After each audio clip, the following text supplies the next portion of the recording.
एक अतिशय धक्कादायक पण खरं वास्तव सांगू. आपल्याला नेहमी वाटतं की एखादा वाईट भूतकाळ विसरण्यासाठी आपण जितकी धडपड करू तितक्या लवकर आपण त्यातून बाहेर पडू. पण प्रत्यक्षात घडतं याच्या अगदी उलट. ती विसरण्याची धडपडच त्या भूतकाळाला वर्तमानात अधिक जिवंत आणि भयानक बनवत असते. आजच्या या विशेष विश्लेषणामध्ये आपण याच मानसशास्त्रीय सत्याचा वेध घेणार आहोत की ज्याला आपण नियंत्रणात ठेवू पाहतो तेच आपल्याला कसं नियंत्रित करतं. नकारात्मक विचारांच्या चक्रात अडकणं हा किती सामान्य अनुभव आहे नाही का? जेव्हा एखादा त्रासदायक विचार मनात येतो तेव्हा आपली पहिली प्रतिक्रिया असते, नको, मला यावर विचार करायचा नाहीये. तो विचार दाबून टाकण्याचा आपण प्रयत्न करतो. पण गंमत बघा, आपला हा प्रयत्न एका मानसिक अँप्लिफायरसारखं काम करतो. आपण ज्या आवाजाला शांत करू पाहतोय तोच आवाज दुप्पट ताकदीने घुमू लागतो. इथेच दोन दृष्टिकोनांमधला फरक समजून घेणं महत्त्वाचं ठरतं. विचारांना दाबून ठेवणं ही एक खूप थकवणारी प्रक्रिया आहे. यात आपण आपल्याच आठवणीला आपला शत्रू मानतो आणि जसजसा वेळ जातो तसा तसा ताण वाढतच जातो. याउलट सोडून देणं म्हणजे विसरणं अजिबात नाही. विसरणं ही नैसर्गिक गोष्ट आहे, पण सोडून देणं ही एक जाणीवपूर्वक घेतलेली भूमिका आहे. यात आपण आठवणीचा स्वीकार करतो. आठवण तिथेच राहते, फक्त तिचा तो भावनिक डंख निघून जातो. आता वळूया पहिल्या भागाकडे, अतिविचारांचा सापळा.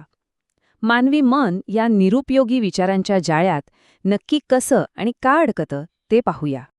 हे समजून घेण्यासाठी एक अतिशय भारी उदाहरण पाहूया. समजा त्वचेवर एखादं पुरळ आलंय आणि प्रचंड खाज सुटलीये. आपण काय करतो? तात्पुरत्या आरामासाठी आपण ते जोरात खाजवतो. पण होतं काय? खाजवल्यामुळे शरीरात हिस्टामाइन्स नावाचं रसायन बाहेर पडतं आणि त्वचेची जळजळ आणखी वाढते. खाज पूर्वीपेक्षा भयंकर रूप धारण करून परत येते. आपल्या भावनांचंही अगदी तसंच आहे. अस्वस्थता जबरदस्तीने खरडून काढण्याचा प्रयत्न केला की ती आणखी मोठी होते. भाग 2. आपला मेंदू एकाच जागी का अडकतो? आपला स्वतःचा मेंदू आपल्याला या दुष्टचक्रात जैविकदृष्ट्या कसा अडकवून ठेवतो याचं विज्ञान खरंच थक्क करणार आहे. आपल्या मेंदूत अमिगडाला नावाचा एक भाग असतो. हे अगदी धोक्याची घंटा वाजवणाऱ्या अलार्मसारखं काम करतं. पण अडचण अशी आहे की ह्या अमिगडालाला वेळेचं काहीच भान नसतं. त्यामुळे वर्षानुवर्षे जुन्या असलेल्या आठवणींना तो आजही सध्याचा धोका समजून सतत धोक्याचा इशारा देत राहतो. आणि दुसरीकडे आपला तार्किक विचार करणारा प्रीफ्रंटल कॉर्टेक्स या भावनिक लाटेला कसं तरी शांत करण्यासाठी जीवापाड धडपडत असतो. याच संदर्भात संशोधनातून एक अत्यंत महत्त्वाची संकल्पना पुढे आली आहे, ती म्हणजे अट्रॅक्टर बेसिन.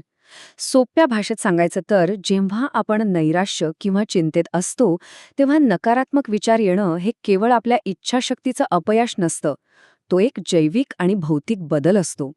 मेंदूमधील मज्जासंस्थेची क्रिया अशा एका खोल मार्गात अडकते जिथून बाहेर येण्यासाठी मेंदूला अक्षरशः प्रचंड ऊर्जेची गरज भासते. हे अगदी एखाद्या खोल दरीत घरंगळत गेल्यासारखं आहे.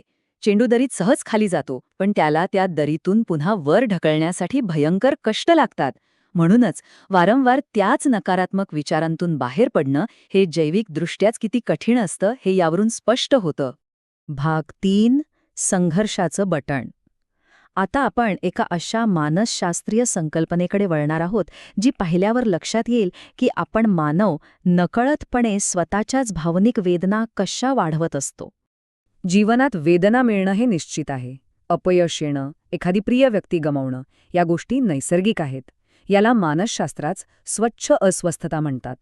पण अडचण तेव्हा सुरू होते जेव्हा आपण या वेदनांचा स्वीकार न करता त्यांच्याशी संघर्ष करू लागतो. या संघर्षामुळे आपण स्वतःसाठी एक नवीन, कृत्रिम असा त्रास निर्माण करतो. त्यालाच अशुद्ध अस्वस्थता म्हटलं जातं. विचार करा, आपल्या मनात एक संघर्षाचं बटण आहे. जेव्हा हे बटण चालू असतं तेव्हा आपण आपल्या अस्वस्थतेविरुद्ध अक्षरशः युद्ध पुकारतो. त्यामुळे भावना एकाच जागी अडकतात आणि आपला मौल्यवान वेळ, ऊर्जा सगळंच वाया जातं. याच बटनामुळे एक भयंकर चक्र सुरू होतं. आपल्याला अगोदरच चिंता वाटत असते आणि मग आपण चिंतेत का आहोत या विचाराने आपल्याला राग येऊ लागतो किंवा चिंतेचीच आणखी चिंता वाटू लागते. भाग 4. विसरून न जाता सोडून देणे. तर मग या सगळ्या सापड्यातून बाहेर पडायचा मार्ग काय?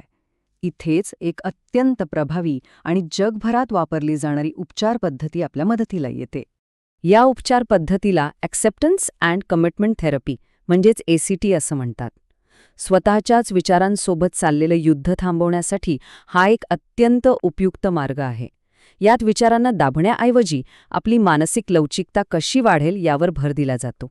यातली एक अतिशय सुंदर आणि महत्त्वाची संकल्पना म्हणजे कॉग्निटिव्ह डिफ्युजन. सोप्या भाषेत सांगायचं तर विचारांशी एकरूप होण्याऐवजी त्यांच्यापासून थोडं अंतर ठेवायला शिकणं. मी कुचकामी आहे असं मानण्याऐवजी माझ्या मनात मी कुचकामी आहे असा एक विचार येत आहे हे ओळखणं. आपले विचार म्हणजे केवळ आपल्या मनातून जाणारे शब्द आणि चित्र आहेत.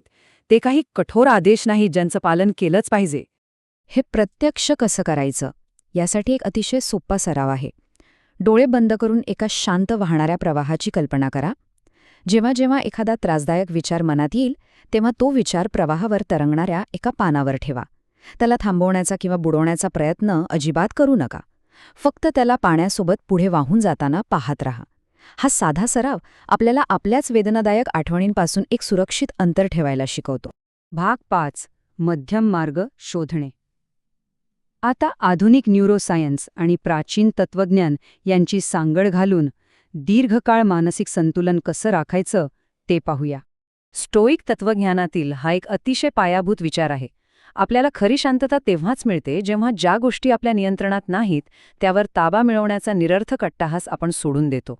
आपली ऊर्जा फक्त अशाच गोष्टींवर केंद्रित केली पाहिजे ज्यांवर खरोखर आपलं नियंत्रण आहे.